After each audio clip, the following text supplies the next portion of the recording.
Welcome to the Publishing Life podcast. And today's episode, we have what I expect to be a very, very awesome interview with our main man, Dan Locke. For people who don't know who he is, brief background, he's going to tell us his entire story, but he started as a student of AIA.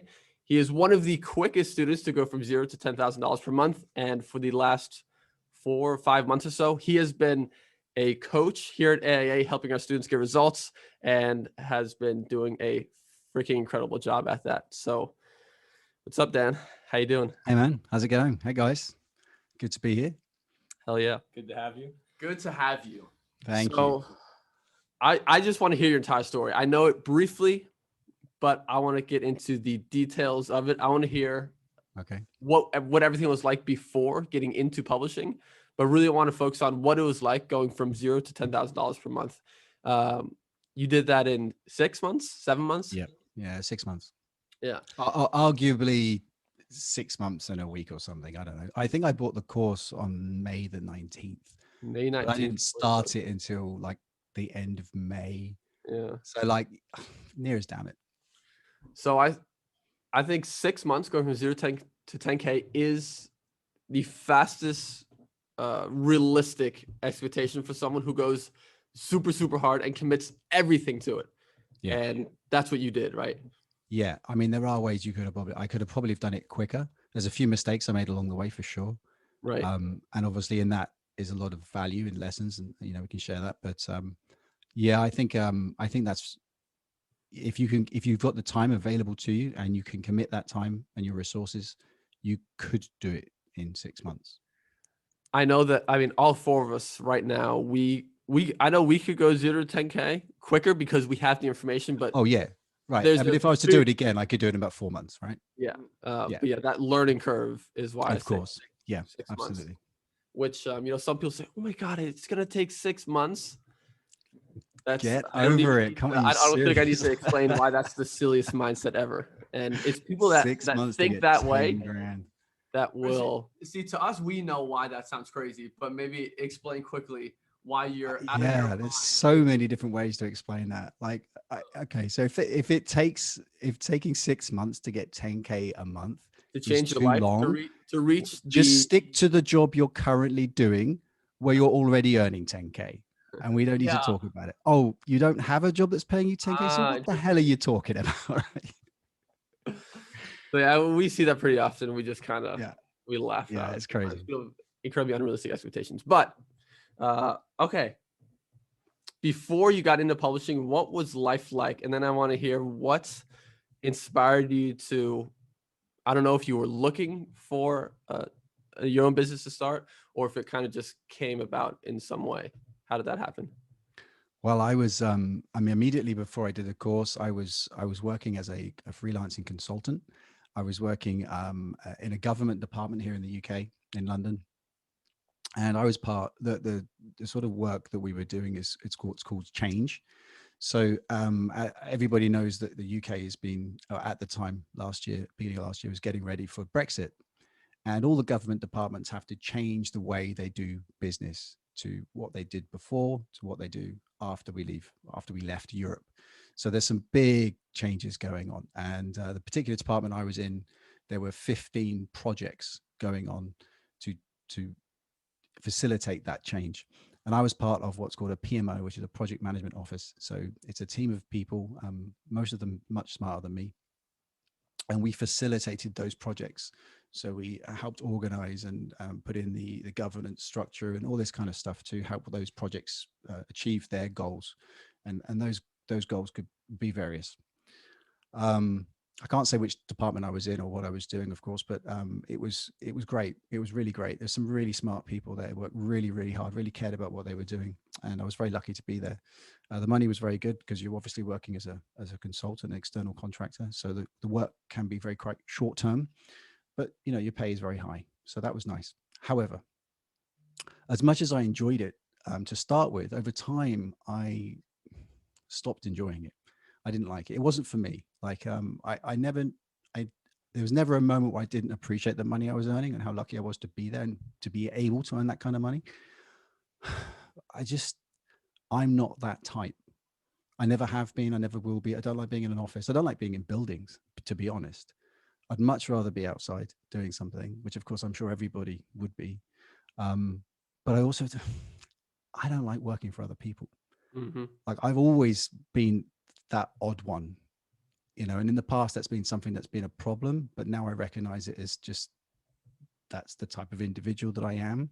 As Yep, same I'm here. a lot older now, so I know that, and I don't think it's an issue. But when I was younger, I was the odd one out always, and now I know I have that entrepreneurial kind of spirit, and that's what motivates me to go and do things differently. I think differently. I see things differently. I want to do things differently. I don't like conforming necessarily.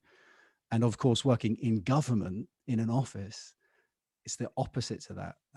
There are attributes that went down well, but ultimately, I kind of got bored and I stopped putting in my best. And COVID happened, and there was a few other changes, and I left. So yeah, that's what kind of happened. Now, in the past, I'd had an FBA business, an Amazon FBA business, When was and that, and how so long? that was about 3 years. I set that business up in the middle of 2015. Ooh, okay. So that was a while ago, and I had it for about 3.5 years, and that started off well, and then it just got more and more and more complicated and Mhm. more expensive and more risky, and eventually that didn't work out, and that was a shame. But yeah, I won't go into that in too much detail here. But it was an incredible learning experience, and ultimately the business wasn't successful. But to pick yourself up after you've had a business that hasn't gone the way you want to do, there's again enormous value in that. You know, learning how to pick yourself up, learning how to learn your mistakes, what went wrong, I, taking ownership of those mistakes. So instead of going, oh, it was this person's fault, it was Amazon's fault, it was the shipper's fault, it was this person's fault, just saying, actually, it was all my fault. mhm. I'm responsible. That was my business. That takes a while to get to that point. Yeah. I imagine your Um, experience in FBA set you up for quick success in publishing. well, yeah. And that's the point. At the time, I didn't know what I was learning. It was just a big screw up, right? Fast forward a few years, and now I am, and obviously I like millions of others saw your video on YouTube. And I was like, That's what am I just going to do just next? a good old YouTube ad. Yeah, and I was cruising at the time. I wasn't actively looking, but I was open to opportunities, and I was thinking about going back to FBA because I had some of my products had huge success, and one of my brands was very successful. And I was thinking, oh, maybe I could do that again. At least I was happy then. Um, So and you then I really come across, enjoyed that time yeah, when you had your FBA business, I and enjoyed who I was yeah. then. Mhm. I loved the dynamic nature of it, and I really enjoyed the just having that motivation just to get up really early and crack on and stay up late and go to bed thinking, oh man, that was a good day, you know. And I love that. Like that feeds me. I buzz on that. So I really wanted to get back to that, and I didn't care what it was that took me there. I just wanted to feel that feeling again. Yeah. um So if I yeah, can share my yeah, experience yeah. with that real quick, so I don't have really any employee experience. I've delivered Chinese food and had these little shitty jobs, but I feel like I can imagine what it's like, or I feel like I can imagine how people feel in the job. And it's just going through the motions, showing up to get paid, no reason to do it well, no reason to show up other than to get the paycheck. Right. When you have your own business, it's exciting, it's motivating. It's not like you just show up and you repeat. You are constantly trying to get better, make more, and it's a never-ending cycle, and it Yeah, just gives you constant motivation and reason to yeah, keep going and go yeah. harder and improve your habits and just grow as a person in every way. And that part is fun. It's just a fun Yeah, game, you it know? is fun. And when you can see what you're creating being appreciated by people you've never met before on the other side of the world. And I'm not the creative type, not really. So when I created a few of these products and I was getting reviews from people and they were loving it, and I was like, oh man, that's a feeling I never had before. Yeah. That's kind of like the cherry on the cake, because everything else is very systemized, very logical, and very methodical. And then that creative thing, you know, when someone's like sending you pictures or writing a nice review about your product, you're like, damn, It's just cool. okay, that's so cool. Yeah. I touched someone on the other side of the world I didn't even know existed, and they loved that so much they took the time to write to me and tell me. That's just, I don't know. Do you, That was pretty cool. do you know what you were searching for on YouTube or what kind of videos you were watching when you saw? Yeah, I started looking into it. I just started watching a couple of FBA videos again, just thinking, a lot of things must have changed by now. And of course, YouTube knows what you're looking at, knows what you likes, knows what adverts to put in front of you then, doesn't it? Well, And I put that advert in front of you. Thanks, That was man. not Google, that was me. High five. Yeah. Yeah, thanks. Appreciate that. And then your video popped up, and I went down the funnel, and that was that. And in my mind, I was just thinking, yeah, I could probably do this for a while and then switch over or something. And then the more I got into it, because I took the offer because it was a time sensitive offer. Well done. And and then and then I sat It on will it. expire eventually. Okay. Yeah. And then I sat on it for like a week or 10 days or something. And then I started digging into week one. So it's about a week before the end of May. And I was just packing up my place and stuff because I had other plans, which I'll get to in a moment. And I started doing week one, and which is to this day still my favorite week. Yeah, me too. Because it's all about mindset. It's all about how you see things and all that kind of good stuff. And it's exactly what I needed to hear. And I just thought, oh, wait a minute, these guys really know what they're talking about. I didn't expect this to be in the course. And then I thought, you know what, if I am going to do this, I cannot have option 2 or option 3. This has to be it. I cannot be distracted. I need to 100% focus on this. If I have a get out of jail plan, if I have well, if this doesn't work, I'll do that. If I have anything like that, then you're not going to give it your all, and this isn't going to work. This won't work. Yeah. I need to be boxed in a corner to perform to that level. And I know that about me. I know that when the chips are down, that's when I do my best. And so I kind of set myself up for that. So I removed everything. And you made it so that you had to succeed. You had to. Yeah, I made it so set I up had that to. situation in your life, you're gonna. Yeah. Most people will do what they got to fucking do, and exactly. I could explain. We were in the same situation when we first got started. I won't. Yeah. So that's what I did, but I took it to a bit of a higher level than that because that's what I really want to hear about that. Yeah. So I and I don't recommend people do this. I did this, but yeah, this is probably where you're badass. The not so good advice comes in. Might not do so well in that. I started maxing out. Yeah, can I hop in real quick? Yeah, do it. I know ish what you're about to get into, but the 10K in 6 months was not a coincidence. It was not an accident. It was not luck. It was not any of those things. It's. I'm assuming this is what you're about to get into, right? Well, yeah. I had a goal. I was in the Facebook group. I'd seen one of those awards, and I was like, that will be mine by the end of the year. And people are just listening to this on audio. I'm looking at Dan on video right now, and he's got that big juicy award on his wall right behind him. Yeah, yeah. That's a very important thing for me. It's more than what it is. It's a lot. It means a lot more than that. But yeah, what I was going to say, which I'm not sure I should say, but I'll tell you guys anyway. I started maxing out every single line of credit I could get. Ooh. I sold every single thing I owned. I sold my TV, my Bang & Olufsen stereo. I sold my Roomba Hoover, my Dyson fan, anything of value, my PlayStation, all my photography equipment, because I used to do a bit of photography. I sold everything. It was going in storage anyway, so I thought, let's get rid of it. That's money I can use. I was offered a loan by the government to support my business because I wasn't working and I wasn't able to get any work. I took it. It was a COVID, right? Yeah, it was an interest-free loan. So I took it so that I could live off that, which is what it was for. So I was like, yep, I'll have that. And then, I took everything I could get and put it into the bank. I cashed in everything. I packed up my apartment because I was living in a apartment, it was a nice apartment in Westminster. It was a bit expensive. So I got rid of that. I put everything in the boxes in storage. And then I got my COVID test done, showed that I had no COVID. And I had some contacts in the south of France. And I bought 2 plane tickets. Both flights were canceled. So I went to, with my iMac computer, my 28-inch iMac computer in its box. I carried the box and the bag on my back with my massive iMac box. I went to King's Cross. I got on the Eurostar and I went all the way to Paris because they let me through because I had the vaccine thing and some other documents I needed. And then I had to change stations in Paris. I had to carry this computer and my bag across Paris to another train station. And I got on that train that took me all the way down to south of France. And I wanted to go down there because I love it down there. Also, it was going to be super cheap because COVID. So I got myself an Airbnb for like 500 quid, which had a little swimming pool. It was in the middle of nowhere outside Antibes. What month was And it? I set myself up there and I didn't know anyone. And I grafted. That's when it Was really this? Is this started. June? That was June. That was just before. That's just before I think they brought the shutters down or they stopped people moving. Yeah, something like that. I think June the 2nd.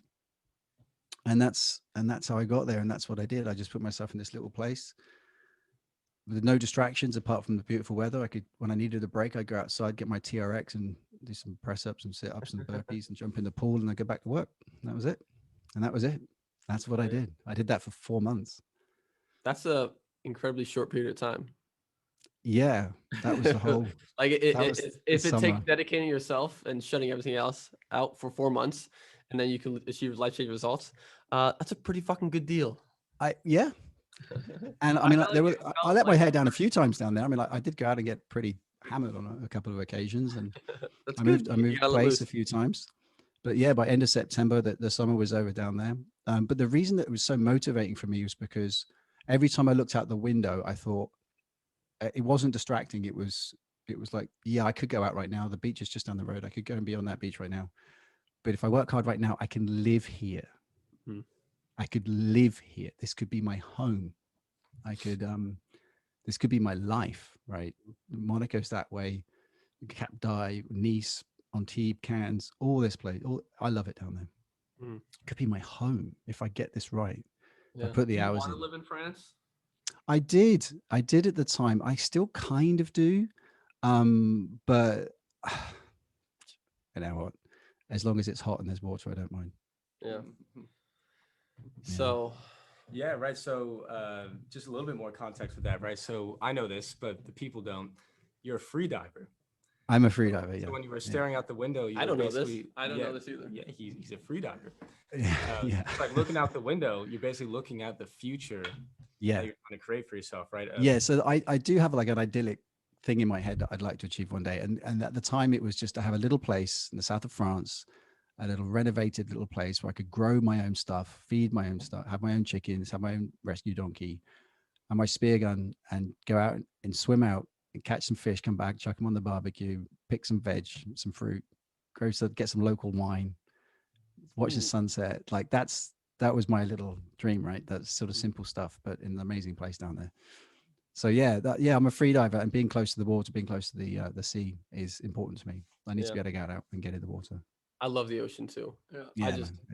Not a free diver, but I just that's when I'm happiest. Right. That's why we're in Hawaii right now. Well, one of the reasons we're staring at the ocean. Yeah, we're literally Looking staring at at the ocean from our apartment. How deep underwater can you swim? I've done a 40-meter dive.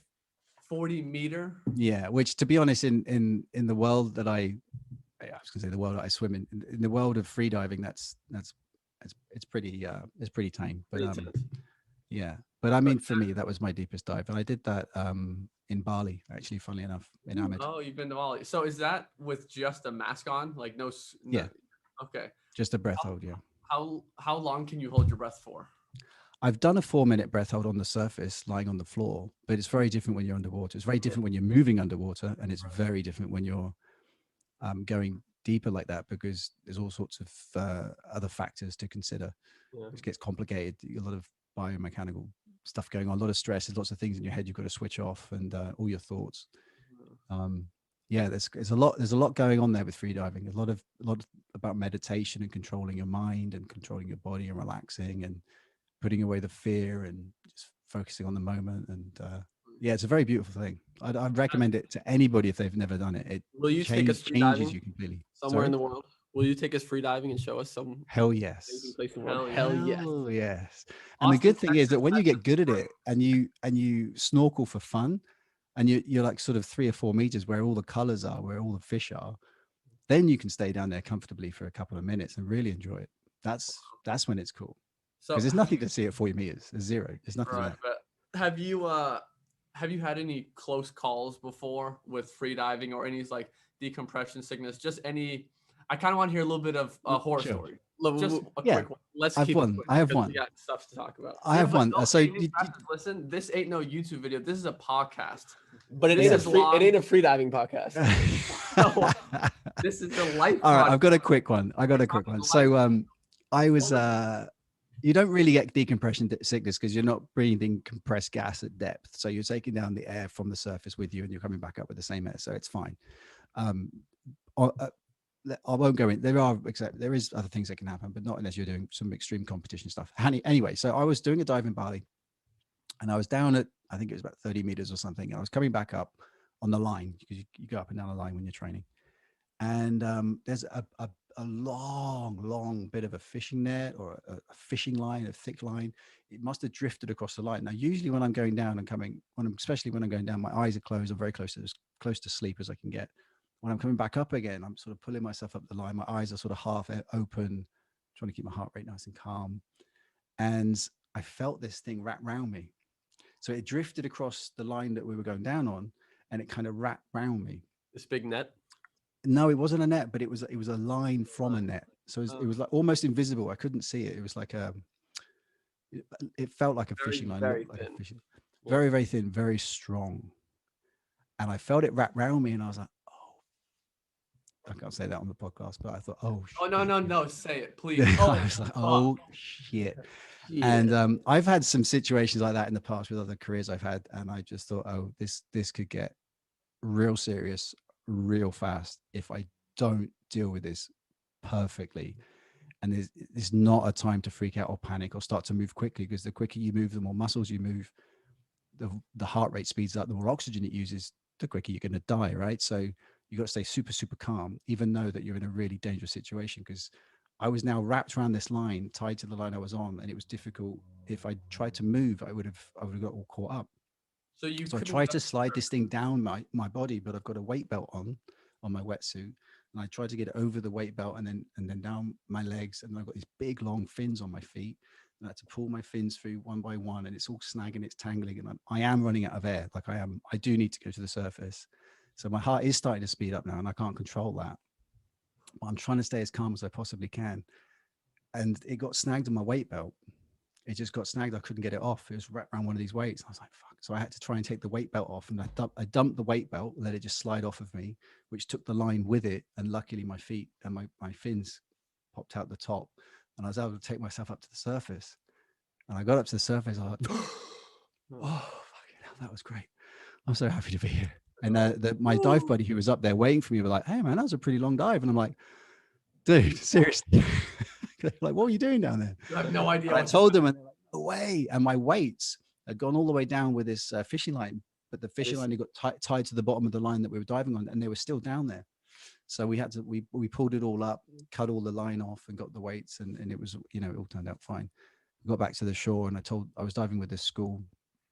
And so I told people, guys, be careful. There's a line out there and that kind of thing. And people really appreciated it. But that was one of those moments when if you'd had sort of panicked or freaked out or moved too quickly or not thought things through, or any of those moments, so many different things could have gone wrong there. I could have got tied to that line, got stuck. My dive buddy probably wouldn't have known about it until I'd lost consciousness. And there is a procedure that they do if your diver's down there too long. You come down and you check, and then you can pull them up on the line. There's a whole thing you can do. Nevertheless, you're in the danger zone then. So yeah, that's a scary story. Time. Last question on this. Did you then take a break from free diving, or were you like, fuck it, next day, let's Hell go? no. I did a few more dives after that. Okay.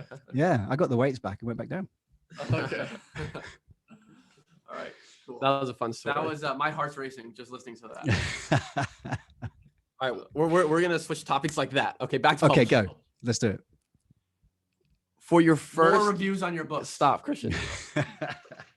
For your first book or round of books, however many you started publishing in the beginning, how did what you choose to do differ from what was taught in the course? Because I don't know this exactly, but I've heard you talk about when you first got started, you thought you knew it all. Yeah. Thought you knew a better way. Yeah.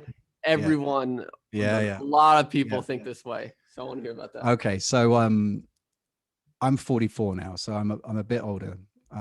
44 years young. Thank you.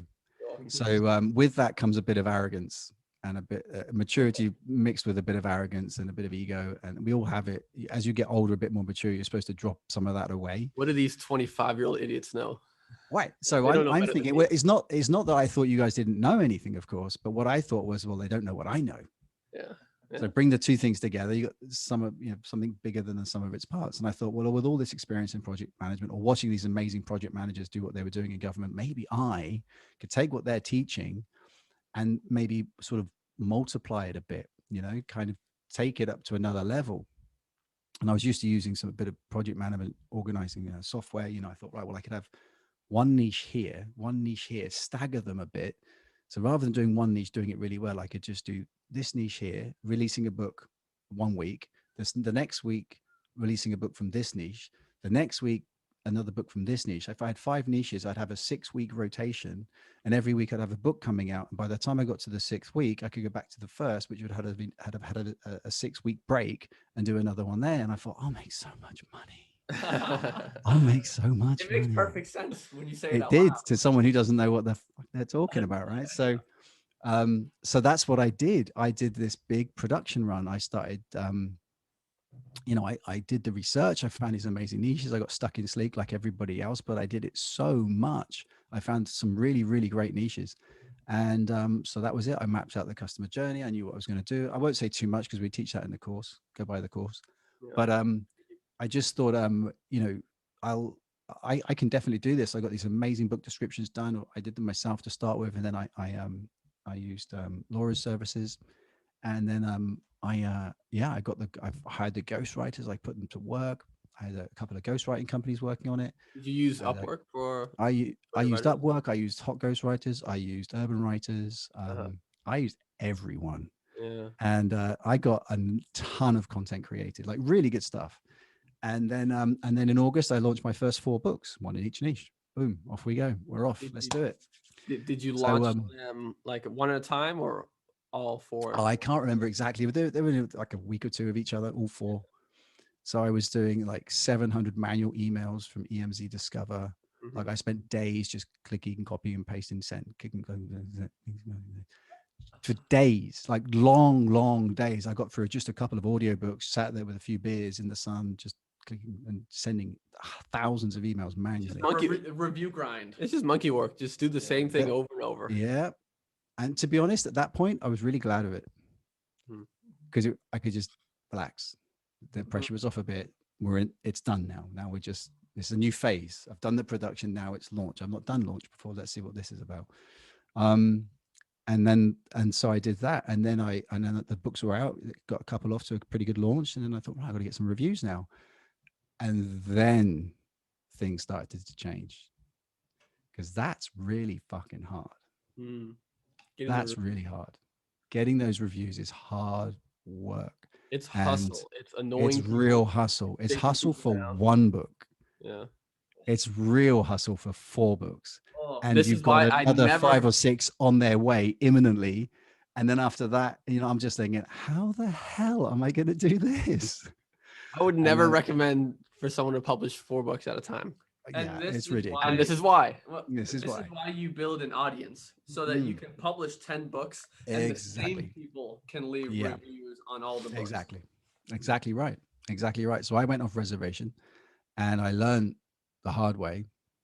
Spent a lot of money on that production because I didn't skimp on it at all. They are good books. They're still good books, and they're still on my computer to this day. So therein lies the problem. So that's money that's tied up on my computer that I can't use for things that I need now. So there's a lot of reasons not to do it, but more importantly, the most important reason is that you guys didn't say to do that. I wonder why. There you go. Yeah. We tried that too, by the way, and it's a big clusterfuck. Wait, so are you saying there are books on your computer that you haven't published yet? Lots, Yeah. right? Yeah. Like how many? See, I've already said in my Road to 50K video that I'm not going to say. Oh, how many? But I could tell you if you want me. I'll tell you if you want me to tell you. No. That's I up to mean, you. it's entirely up to you. I've got 10 on my computer that are going to go out this year. Okay, cool. That's exciting. Yeah, that's You this already year have done. The hardest part done. Yeah, that's this year done. So now I'm just trying to get those audiences built up, so those email lists are going up. I started a launch this week on Monday for a new book. Gave away 1,700 copies on Monday for that. So, you know, I'm really Did you going do bullish that on this. last This Monday? Monday, this week. Yeah. Oh, Yeah. I'm going real hard on that. I really want to test that out, see how that works. 'Cause if that works, I'll do that for all 10 of these books. wow. Yeah. Yeah. You know, one of the most common questions we'd ask is, how many books do I need to? I'm sorry, I I don't want to say it know. in that mocking I voice. People don't don't like know. saying, yeah, People don't know. So it's fair to ask, how many books do I need to publish to make 10K a month? yeah, And you know, in the past, I mean, it's obviously more books, you're gonna make more money generally, as a general Yeah. rule of thumb. right. No, not even. As a general rule of thumb, that's just easy math. But we've learned that the best use of your time, your money, your efforts is to focus on one book at a time, Hell yes. launch the shit out of it, and Right. one book can make more than 5 Yes. average books that you put less time Yep. into and will Yep. cost you 1/5 Plus, of it's the so money. much cheaper. It's easier, it's cheaper, and it's more effective. That one of those books I launched in August, one of my first books in December, made me 6,500 on its own. I like that. Ooh. See, people Yeah. should be excited to hear like, no, you Yeah. don't have to pump No, out. no. And this is what I said earlier, what I alluded to that I'd get to later. I really wish I didn't do it like this because, and I said this also in that Road to 50K video, the second one, was that if I'd known now what I knew then, obviously hindsight's a beautiful thing.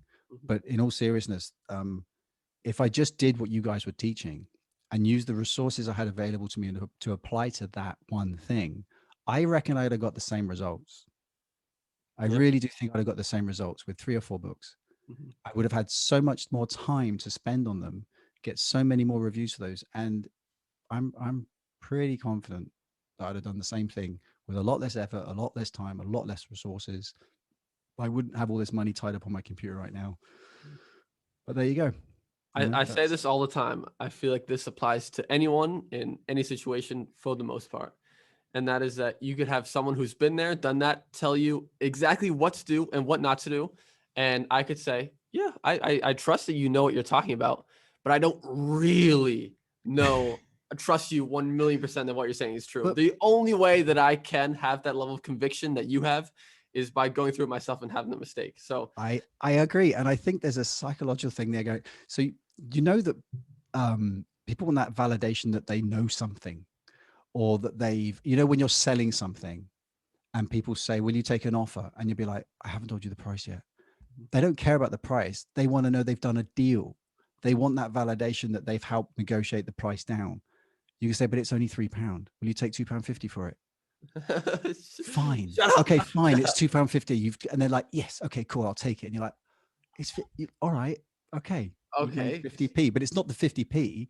It's that validation that they've had an impact on it. They know something, they've done something. And I think there's something like that going on with this as well, that people want to add their own stamp to it, their own thing to it.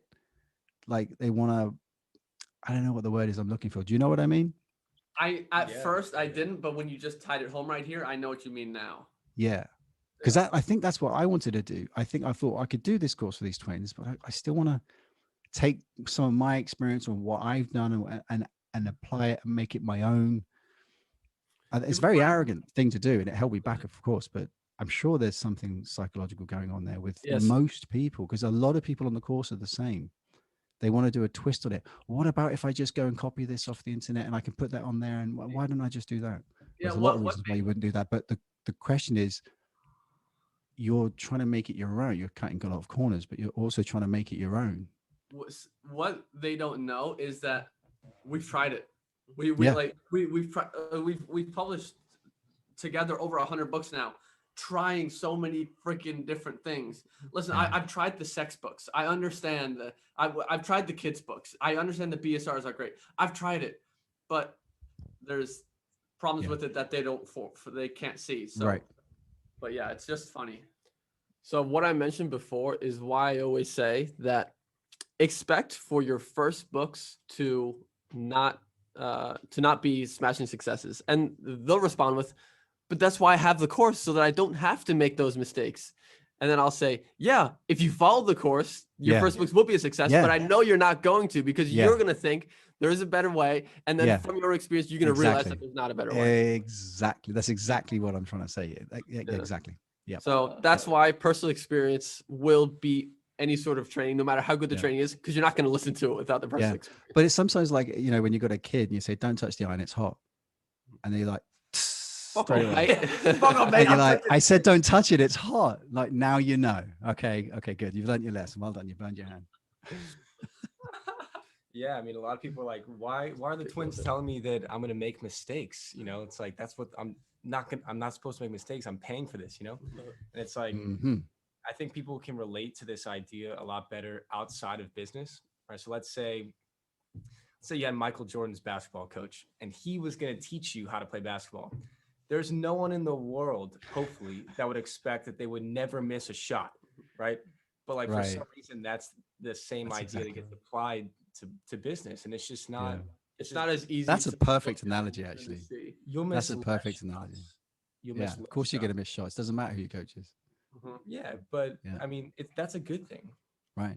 No, I agree. Because I think in those mistakes, in those errors, you don't only learn what to do, but you analyze yourself and think, well, why did I do that? It wasn't even in the course. Why did I do that? And in there is a lot of value too. When you have a proper word with yourself and you say, look, stop being a dickhead. So, Dan, Alex, you guys are coaches now in AAA, and you Mhm. do one-on-one coaching calls every single day with all our Yep. students, along with, we have 10 other coaches at the moment, Indeed. Yeah. a lot of coaches. Recently, I've heard this come up often where they'll do calls, and it's often about keyword research.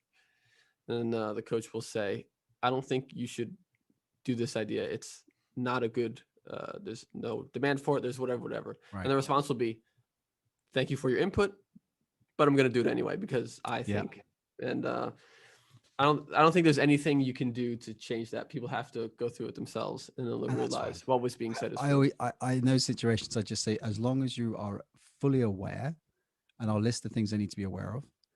And when they say, yeah, I'm 100% aware of that, I say, well, in that case, I'll do my best to help you with your book.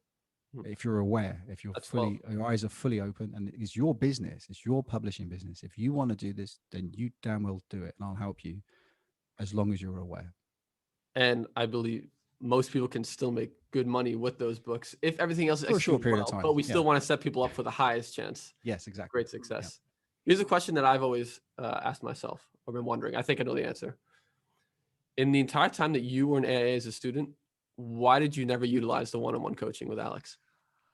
I'll be honest. I didn't really know it even existed when I joined. I got myself into my bubble, and I just wanted to get on with the work. I didn't really want to look at Facebook. I didn't really want to get into the group. Occasionally I went out. I think, you can go back and look at my posts in the group and just see how stupid some of my early questions were.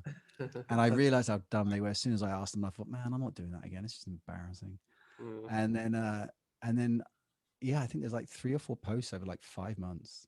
Mhm. And then there's a couple towards the end. I don't even know how many there are. It really isn't that many. Yeah. No. So And then here's when I what I first reached out was when I applied for the little job that Alex posted. Was it? I thought we had a coaching call.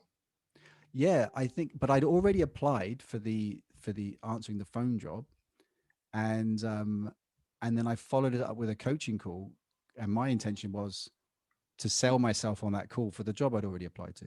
And smart. Well, you did. Yeah. Here we are. Then here's the first time I ever saw your name or like knew who you were. it's probably the same as what I was about to say. Yeah. It must have been November 2020. Someone made a post saying, hey, are there any masterminds that I can be a part of? And then your comment was, I made 3,500 last month. I'd like to join too. I was like, who the hell is this Dan Locke guy making $3,500 a month? And I haven't even heard. Yeah. Of his That, name. Yeah, that rings a bell. I exactly- forgot about that one. That's Yeah. exactly the same way I first saw your name in the group. I was Because like, Alex, you know who this Dan guy is? He's like, no, I've never seen this guy's name before. I'm like, what's going on? Why is he not saying anything? yeah, you weren't like an active member of the community No. or the Facebook group. No. Yeah, and No. then I saw, it's like you want to join. You're making 3, 4, 5. I remember it being 5K a month is what I saw. Maybe that's what it was. 5K a month. I want Yeah. to join this mastermind is what you said, and then that was the first time you got put on the radar. Here's my first Yeah. thought. Get a testimonial from him. That was my first thought, being the fucking selfish asshole I am.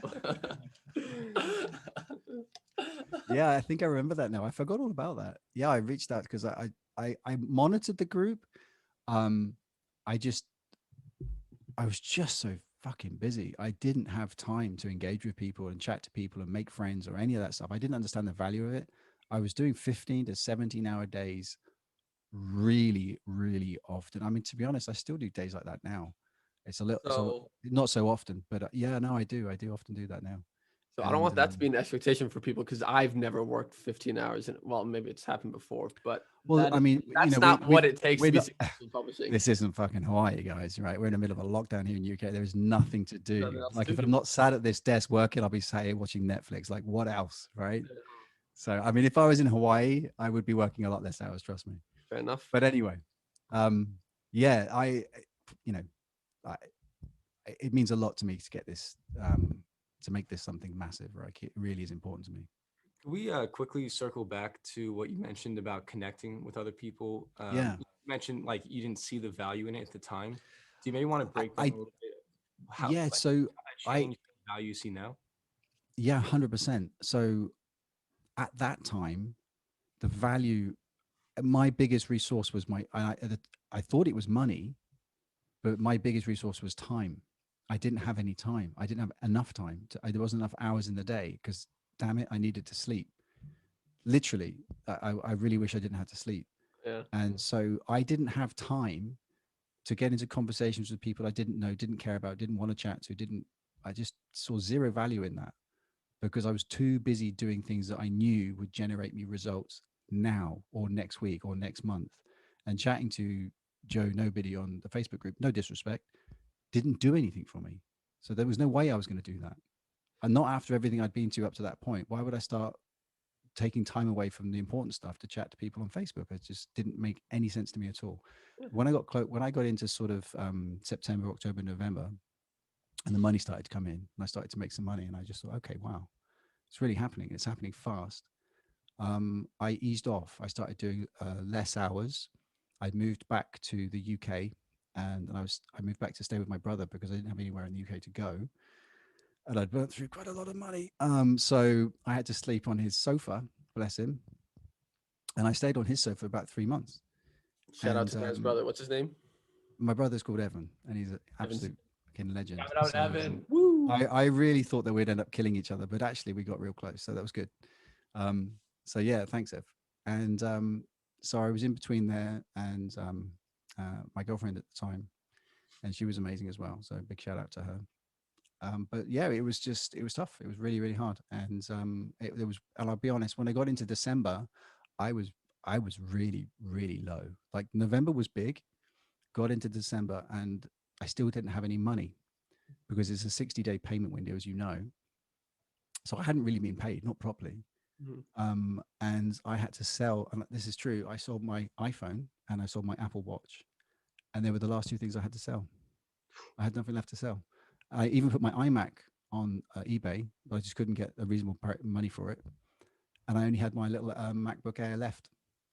So you were gonna sell the iMac so you could just work off of the MacBook laptop. Air, yeah, because the advertising was so important in December, and it was turning around so fast. Like I was burning through it quickly. It was converting, like it was really converting. My ACOS was like 25%. I just couldn't spend enough, but I had no money to spend because I had to wait 60 days for him to pay me. So I had this hole, and I had a couple of people that came forward and lent me some money.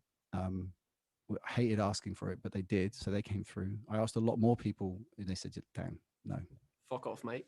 yeah, you fucking remember your FBA business, mate." And yeah, so they came through for me, and I got through, but I still lost American advertising for about a week before Christmas, which is a real shame. That was But yeah, prime the time. iPhone went, the Apple Watch went, just to keep it going for as long as it could. I was really down, and then it wasn't until I saw the numbers really, really ticking up fast in December that I was like, okay, this whole up until then was a gamble. This whole thing, this whole last 6 months was really starting to come together, and I started to feel good again. But for about 2 weeks in December, I was fucking miserable, like really, really low. It was not nice. It was horrible.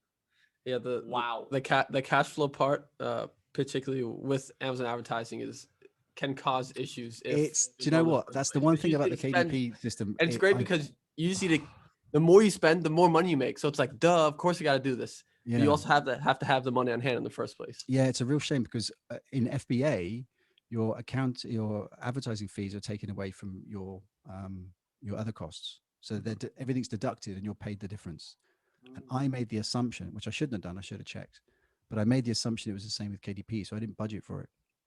And because I had all this money tied up in the books, which should have been in my bank account, Yeah. because I didn't follow the course. Yeah, so that's what happened there. Now we So know. it's tough. Yeah, it was really tough. And then when the paychecks came in from Amazon, that helped. Yeah. Well, that Yeah, massively, but still, I still had to keep feeding that machine, Mhm. the advertising machine, you know.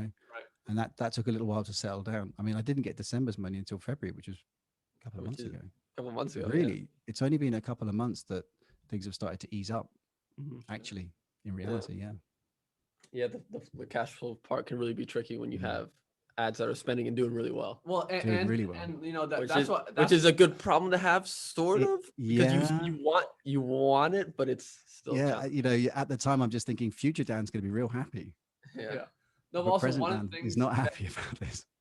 one of the things that created this cash flow situation is the fact that you created so many books Yeah. up front. That was a mistake. Exactly. So when, Yep. when you publish one, maybe 2 books at a time, you don't run into this. Now you can run No. into the same issue, but it's a lot less likely because it's not cash intensive.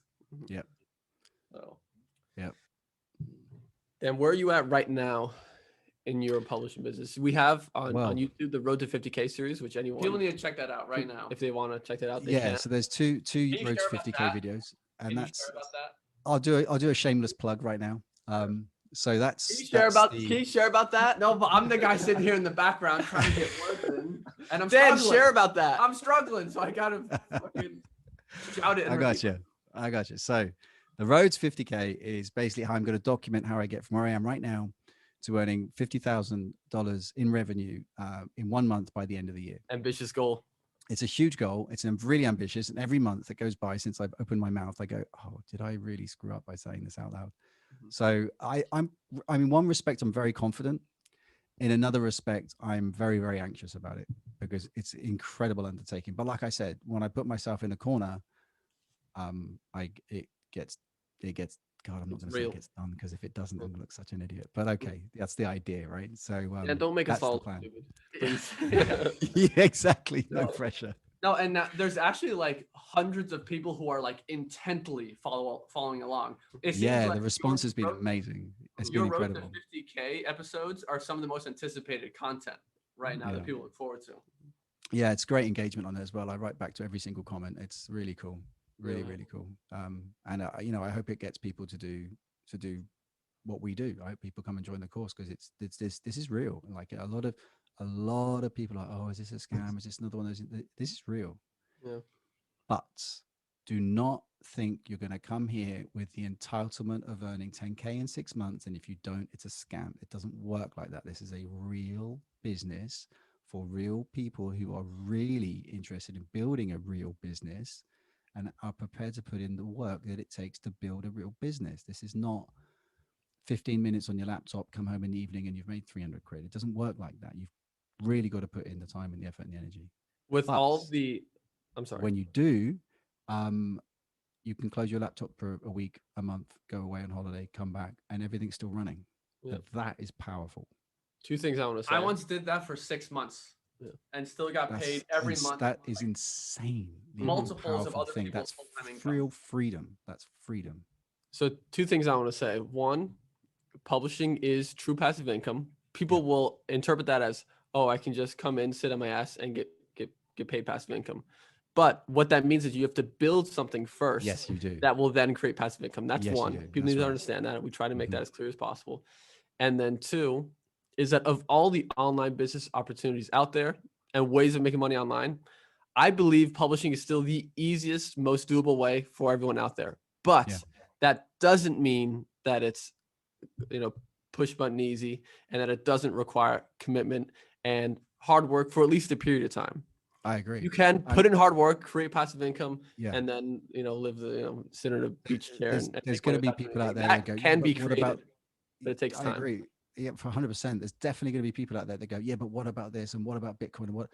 We're talking about real risk stuff. Like that's risky stuff. This is not like that. You're not taking risks with this. It's not the same. And even if you compare this to the FBA business model, which is actually very risky compared to this is a safe, solid, sound, stable thing to do for passive income. Can you make more money taking more risk? Yes, of course. That's the point of taking risk. But that's not what we're selling here. We're selling a stable, sensible business that's that There's lasts a lifetime and there's create no passive income. opportunity with little to almost no risk and insanely high upside to make massive amounts of money. So there's a give and take, and Yeah, right. publishing is one of those that's low on risk. Very low on risk. The lowest. Very low. And Very, I don't very want low. I don't want to say low on upside, but it's not something that's going to scale into the millions of dollars anytime soon. But it is one of the easiest ways to generate full-time income online. It's enough for you to leave your job. Mhm. And what you do with your time after you've left your job is up to you. But that in itself, like for me, it's all about the freedom, right? So I want to be in a place where I'm earning a significant amount of money a month, and I can just piss off and do whatever I want for as long as I want, wherever I want. Mhm. That's freedom. That's the power for me. That's what I want. And that's what's also most important to me. But that's not how I live my life, because we've basically created an opportunity for ourselves with the company we have now that I just got to milk Right. the shit out of it.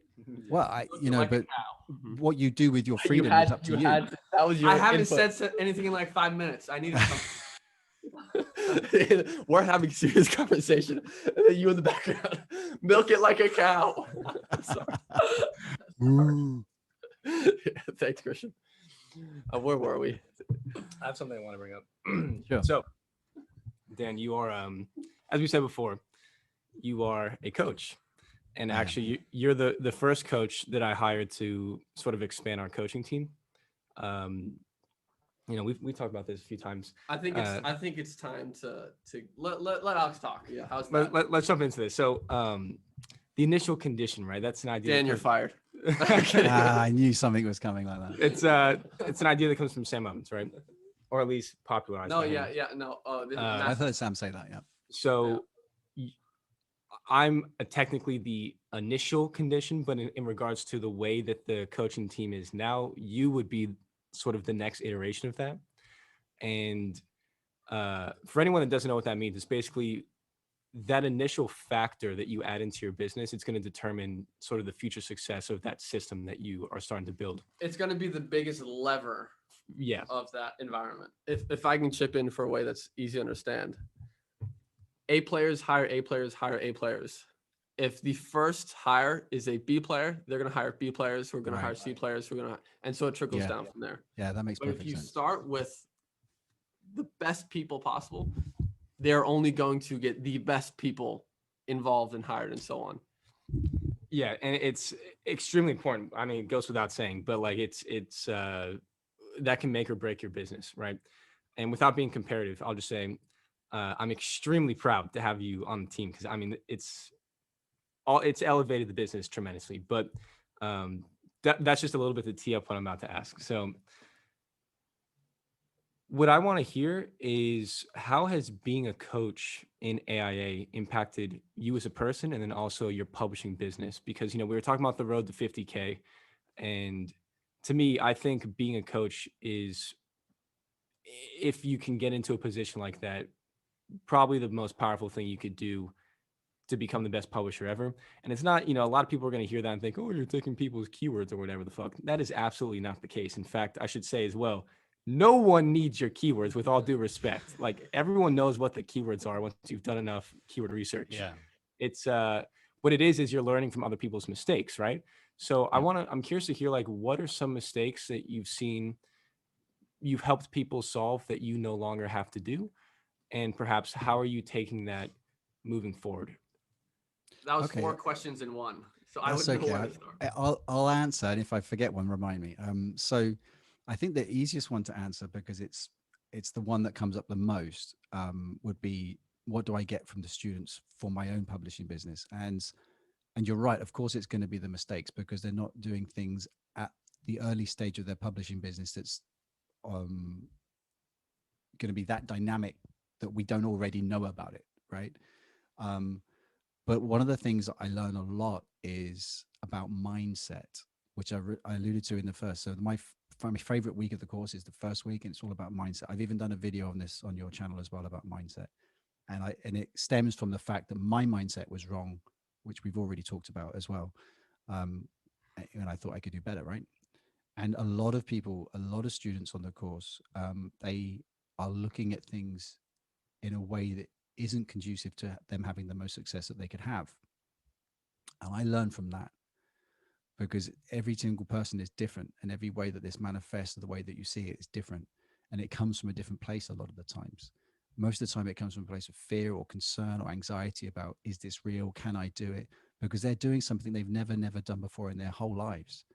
Sometimes people haven't even spent, like some of the younger students, they've never spent this much money before. And they're anxious about it. And that gives me enormous pride to be able to know that they've taken that trust with us, with you, and that now they're in my care, and that I have to give them the best advice I possibly can without telling them what to do and what not to do. Coaching is really riding that middle ground of being able to enable them to be able to make the right decision and help them have the analytical mind so they can determine that on their own. And you do it by guiding them and answering their questions in a way that's sort of non-committive. So you're getting them to develop their own intuition, which is what, you can't teach intuition. It's done through repetition, it's done through lots of things, but helping them understand what they're seeing and getting them to interpret it in such a way that they can make the correct decisions, which will help their business grow and understand how and why that works. So I think, to answer the question, it would be just I really thrive on seeing the penny drop on their faces sometimes. That gives me enormous warmth, and it makes me feel really, really good to know that, at the end of the coaching call, they are different than when they started the coaching call. So that helps me in a plethora of different ways. It just makes me feel fucking brilliant. I know I've done a good job for the company. I know they're going to do a really good job for themselves. They're going to produce a better book, better income for their family. It goes on and on and on, So yeah, it's incredibly rewarding. It's a rewarding experience. I love I'm it. sure I've missed something there. What were the other Yeah, bits? no, it's good. How would you? I have another question. So, of course, hindsight's 2020, right? Yeah. But how would you have coached yourself from that initial? Oh, I know exactly how to coach myself. What would you say? What would you say? Because my default position, I am a very blunt individual. I speak my mind very quickly. Which we I'm love, by straight the down way. the middle. Thank you. And I know exactly how to talk to an idiot like me. I would be like, what the fuck are you doing, you fucking idiot? You didn't get told that. Check yourself. You're not that smart. I'd have been so blunt with me. And myself would have just gone, yeah, you're right. Cheers. That would have been it. The coaching could have been done in about 3 minutes. And I love speaking to people like that. Not speaking to people in that way, but I like being able to have someone react when you give them very direct feedback. Yeah. Because sometimes it's the only way. And I have given people direct feedback before, and I haven't had a moment yet where people have taken it badly. I've had people cry. I've had people get upset, but then be eternally grateful so much that they've posted on Facebook. It hasn't gone down badly yet. You've got to choose your moments carefully with it. But It'll probably come up at some point I'm probably after enough coaching calls. yeah. Our support team gets emails. Yeah. Oh god. do they? Well, that happens all the time. Complaining about us. Dan's a twat. Who is this guy? Yeah. Yeah. So yeah, but for me, I like people to speak to me like that. If I've done something wrong, I want someone to tell me, like, directly. I don't want to pussyfoot around. I want someone to say, bro, you've just screwed this up. You said this, you should have said this, or this is wrong, or this is wrong. And I go, thank you very much, telling me directly. I do not like having to work things out. I don't like thinking what someone's thinking. Just fucking tell me. Mhm. I can't stand that crap. It just pisses me off. The world would be so much simpler if everyone just stopped fucking about with that shit, you know? Anyway, Couldn't have ran said over. it better myself. Ran over. Yeah. Awesome. I'm gonna leave a particular comment to myself about that. Okay. But yeah, I've found that honest, direct communication without being rude, just direct and Yeah, honest, absolutely. Yeah. is the way every single time. Yeah, And and you know, it's you very worry about important. people taking things the wrong way. Most of the time, they won't. Yeah. Sometimes it'll happen, whatever. But it makes everything work so much better. Yeah, as long as they understand it's coming from a place of real, genuine concern, and love, and care, and that you know, there is a time constraint in a coaching call, and let's just get down to it.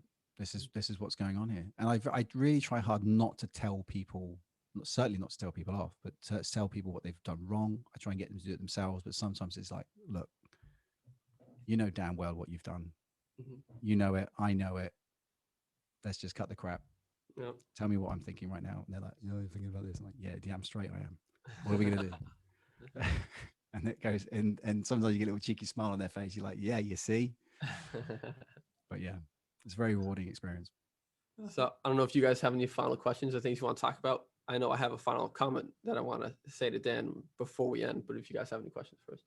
None that are required to be asked right now. So here's just what I want to leave with. Dan, just so you know, Christian, myself, Alex, we talk about you a lot.